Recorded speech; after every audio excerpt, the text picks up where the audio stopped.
দুপৰীয়া খানা পিনা হ'লনে আপোনালোকৰ? আমাৰ ৰাতিপুৱা বাৰু ৰুটি খালোঁ, তাৰপিছত আৰু এতিয়া এয়া চব্জি কাটি আছোঁ, বনাম আৰু লাহে লাহে। মিষ্টাৰক টিফিন বনাই দিলোঁ, সেইকাৰণে অকণমান লাহে লাহে খাওঁ আৰু ভাতটো, মা আৰু মইহে।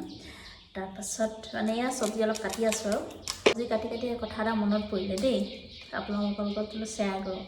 যেতিয়া বিয়া পাতি প্ৰথম ঘৰলৈ গৈছিলোঁ, উৰুলি দিছে দেখিছে নাই?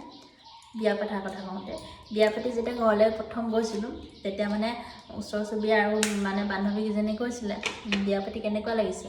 তাৰপৰা মই বোলো আৰু নতুনতে বিয়া পতা আৰু ভালে বুলিয়ে ক'ম আৰু, বেয়ানো ক'ত লাগিব নতুন বিয়া পতা। তাৰপিছত ভাল বুলি ক'লোঁ। তাৰপাছত মোৰ পিছে ক'বলৈ মন আছিলে, তিতা কেৰেলা যিমান বইল কৰি নাখাওক, যিমান জুইত পুৰি নাখাওক, আৰু যিমান একদম মায়ে মছলা দি ফ্ৰাই কৰি নাখাওক কিয়, সেই তিতা কেৰেলাই হৈ থাকিব। তিতাই, মিঠা কেতিয়াও নহয়। হয় নহয় বাৰু, জনাবচোন আপোনালোকে।